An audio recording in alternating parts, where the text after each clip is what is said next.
सलाम everyone, welcome to another motivational chit chat. मेरा नाम सिद्रा रजब है और मैं बाय प्रोफेशन एक टीचर हूँ।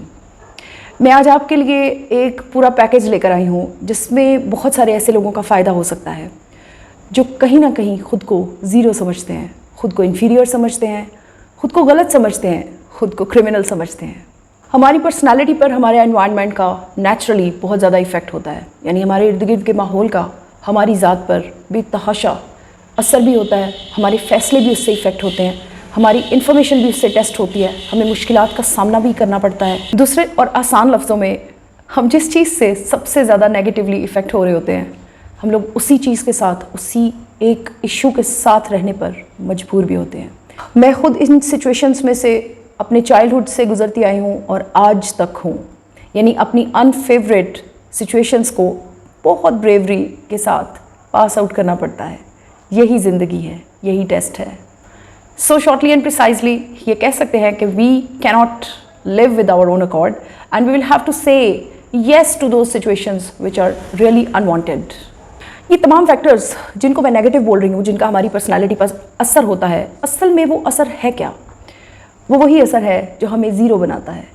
वो हमें बार बार ये रियलाइज़ करवाते हैं तुम कुछ नहीं हो। वो ऐसे फैक्टर्स हैं जिनको हमें जड़ से उखाड़ना चाहिए, और हम क्या करते हैं? हम अनकॉन्शियसली इनसे डरते डरते डरते, हमारा हिसाब उस हाथी के बच्चे की तरह होता है जिसको बहुत बचपन में एक चेन पहना दी जाती है और वो काफ़ी महीने उसको तोड़ने की कोशिश करते करते करते बाद में उसको तोड़ना बंद कर देता है। वो कभी भी टेस्ट नहीं करता, क्योंकि जब वो ग्रोन अप हो जाता है, चेन का साइज़ तो ऑब्वियसली चेंज किया जाता है, लेकिन कितनी भी मोटी चेन हो वो बहुत आसानी से टूट सकती है। हम भी बिल्कुल यही कर रहे होते हैं, क्योंकि हमें बचपन से वो डर, हम उस डर को एक्सेप्ट कर लेते हैं कि हाँ, हमारे साथ यही होगा, हम हैं ज़ीरो। अब मैं आपको एग्जांपल्स के साथ दिखाती हूँ। हम बच्चे होते हैं तो हमारे बारे में बहुत बातें कर रहे होते हैं, अपने फ्रेंड्स को इंट्रोड्यूस करवाते ही वो एक बच्चे के बारे में बोलेंगे ये बहुत शर्मीला है, एक बच्चे के बारे में ये बहुत टॉकेटिव है, एक बच्चे के बारे में बोलेंगे ये तो हर वक्त शोर करता है, एक बच्चे के बारे में बोलेंगे बहुत बदतमीज़ है, एक के बारे में बोलेंगे ये तो हर वक्त उछलता रहता है। इस तरह की डिफरेंट ओपिनियंस जब बच्चा सुन रहा होता है तो वो ये समझता है। मैंने खुद को कई बार अपने दोस्तों में इंट्रोड्यूस करवाया हुआ है कि मैं बहुत नॉटी हूँ, मैं बहुत बात करती हूँ, मैं बहुत ऐसी हूँ, मैं बहुत वैसी। जो कुछ मैं अपने बड़ों से सुनती रही हूँ, मुझे लगता रहा है कि ये मैं वैसी ही हूँ, हालांकि हकीकत कुछ और होती है। एक वक्त जब ऐसा आता है, जब हमारी इन्फॉर्मेशन बढ़ने लगती है तो हमारे डिसीजंस भी उसके साथ साथ चेंज होने लगते हैं। फिर हमें रियलाइज़ होता है कि यार ये तो गलत था।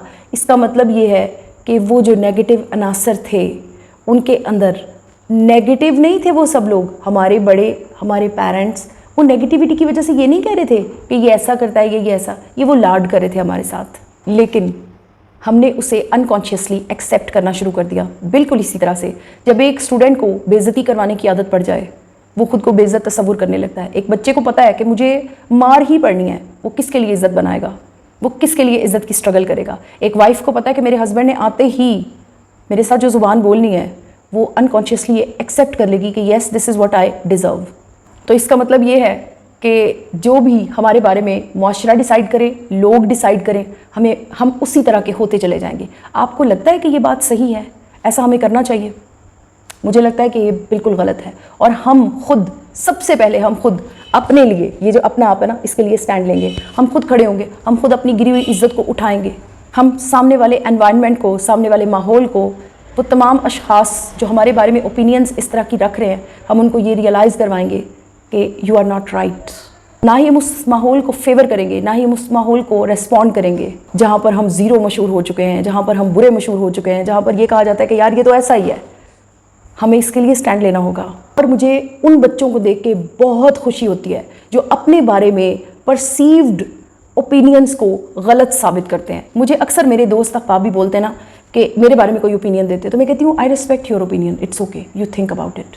अगर मैं वैसी नहीं हूँ जैसा मेरे बारे में ओपाइन किया जा रहा है, मैं उनको क्लियर नहीं करती, मैं उनको बैठ कर क्लियर नहीं करती कि नहीं यार मैं ऐसी नहीं हूँ, देखो ना मैं ऐसी नहीं हूँ, मैं वैसी नहीं। नो, मैं सिर्फ ये रियलाइज़ करवाती हूँ कि this is your opinion, you have a right to opine. यही चीज़ मैं अपने स्टूडेंट्स को भी सिखाती हूँ, यही चीज़ मैं अपने साथ इंगेज्ड हर उस शख्स को सिखाती हूँ जो कहीं ना कहीं ज़ीरो होने वाला होता है। We are not zeros. अब सवाल यह है कि इस सारी सिचुएशन से फाइट कैसे करनी है, इस सारी सिचुएशन का हल क्या है। मेरे हर वीडियो में कोशिश होती है कि मेरा जो एंड है वो हमेशा सॉल्यूशंस को लेकर आए। इसका एक बहुत आसान हल है, वो वही हल है जो जिसने किया वो कामयाब हो गया, और वो यही है, अपने दोनों कान बंद कर लें। जब तक आपकी रेस कंप्लीट नहीं होती आप अपने कान बंद रखें। रेस आप ही जीतेंगे, सिर्फ सुनना नहीं है कि क्या आवाज़ें आ रही हैं।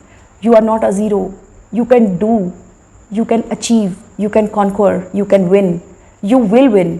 सिर्फ चलते जाना शर्त है, रुकना भी नहीं और सुनने खड़े भी नहीं होना, चलते जाना है। आप देखेंगे people will stop talking about you, people will even be impressed of you. एक वक्त आएगा लोग आपको हसरत से देखेंगे, वो आपको इतना बुरा भला कह चुके होंगे कि आपसे कांटेक्ट नहीं बना सकेंगे, लेकिन आपको देख ज़रूर रहे होंगे। आपको बेशक वो आपको जज ही कर रहे हो, लेकिन वो कहीं ना कहीं आपके फ़ैन होंगे, वो कहीं ना कहीं आपको फॉलो कर रहे होंगे, वो कहीं ना कहीं आपके एक्शंस को देख रहे होंगे। उसकी रीज़न ये है, दे वांट टू नो कि आज आप कहाँ खड़े हैं, दे वांट टू नो आप क्या कर रहे हैं। और ये आप ही हैं जो अगर ख़ुद को ज़ीरो बना देंगे तो ज़ीरो ही रहेंगे, अगर ख़ुद को हीरो बना देंगे तो हीरो बन जाएंगे। मैं बार बार एक बात करती हूँ कि कोई भी हमारी ज़िंदगी में कभी भी नहीं आएगा जो हमें ये बोले कि वेस्ट बहुत अच्छी अपॉर्चुनिटी है जो तुम अवेल कर सकते हो, आओ चलो मेरे साथ। नहीं, ऐसे नहीं होगा। आपने खुद जाना है, आपने खुद उस हमारे यहाँ तो सबसे बड़ा प्रॉब्लम ये है कि जिस शख्स को भी ट्रैक पे चलते देख लेते हैं ना, उसी को सबसे ज़्यादा टारगेट उसी को कर लेते हैं, बजाय इसके कि उसे क्रिटिसाइज़ ना करें खामोशी से। आप ना उसको गाइड करें, आप ना उसकी तारीफ़ करें, आप सिर्फ खामोश हो जाए, इतना ही कर दो। लेकिन नहीं, ये भी नहीं होगा। They will not stop criticising you. और हमारी, मेरी, आपकी सबसे बड़ी गलती है कि हम सुनना शुरू कर देते हैं। हम सुनकर परेशान भी होते हैं, हम सुनकर इफ़ेक्ट भी होते हैं, हम सुनकर पता नहीं क्या क्या कुछ करके अपना नुकसान करके अपना वक्त ज़ाया कर देते हैं। हालांकि ये सब गलत था। और एक और भी चीज़ है, मेरे स्टूडेंट्स अक्सर मुझसे कहा करते थे कि मैम इसका तो हमें कभी कोई सिला नहीं मिला, इस चीज़ का तो हमें कोई फ़ायदा नहीं हुआ। होगा, वक्त आएगा, मेहनत कभी ज़ाया नहीं जाती। अगर आपको खुद पे यकीन है तो आप स्ट्रगल करते रहें, आपको उसका सिला ज़रूर मिलेगा। इसी का नाम कॉन्फिडेंस है, इसी का नाम ज़िंदगी है। आप ग्रोथ का प्रोसेस देखते हैं कितना मुश्किल है, कितनी मुश्किल से एक बच्चा ग्रो करता है, कितने सारे पापड़ बेलने पड़ते हैं उसके बड़ों को, कितने सारे पापड़ बेलने पड़ते हैं उस बच्चे को उस माशरे में टेम होने के लिए। ये सब मेहनत है, ये सब स्ट्रगल है, ये सब डिफ़िकल्टी है। Life is not the bed of roses क्यों कहते हैं? सिर्फ इसीलिए, it's a test and in this test there is a huge tax जो हमें पे करना होगा। अब उस टैक्स को आपने रेवरेंस से, रिस्पेक्ट से पे करना है या फिर जूते खा के माशरे की बातें सुन के करना है, ये डिसीजन आपका है। मेरे वीडियोस को अपना कीमती वक्त निकाल कर देखने का बहुत शुक्रिया। अल्लाह ताला आप पर अपनी रहमत करे और आपकी मदद करे, मुश्किल वक्त से आसानी से निकाल कर ले जाए। जज़ाकल्लाह, अल्लाह हाफ़िज़।